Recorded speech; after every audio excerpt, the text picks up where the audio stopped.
Premier pas au Ghana est déjà un discours. La vice-présidente américaine est arrivée ce dimanche à Accra, l'étape numéro 1 d'une tournée de toute une semaine en Afrique. Un voyage présenté comme un témoignage d'amitié et de respect, avec parmi les grands thèmes, la jeunesse. Je suis très enthousiaste concernant l'avenir de l'Afrique.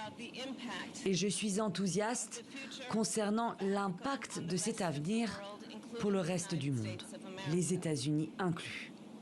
Quand je regarde tout ce qui se passe sur le continent et le fait que l'âge moyen est de 19 ans et tout ce que ça nous annonce sur le développement des opportunités, de l'innovation, des possibilités.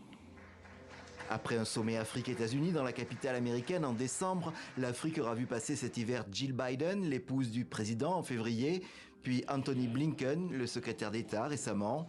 Avec ce nouveau voyage d'une personnalité de haut rang, la première personne noire à devenir vice-présidente, Washington poursuit son offensive de charme et confirme qu'il n'a pas l'intention de laisser le continent sous l'influence des Russes et des Chinois.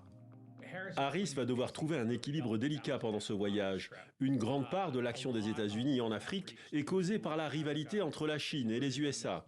La Chine a beaucoup d'influence sur le continent via des prêts d'argent, via la construction d'infrastructures majeures comme des routes et des chemins de fer. Mais en même temps, les responsables américains ne veulent pas que les dirigeants africains se sentent coincés au milieu d'une partie d'échecs géopolitiques entre les deux pays. Ils veulent que les Africains sentent qu'on s'occupe d'eux selon leurs conditions. Kamala Harris veut donc établir des partenariats. Elle doit se rendre en Tanzanie ce mercredi, puis en Zambie vendredi. Elle a prévu de rencontrer chaque fois les présidents de ces États.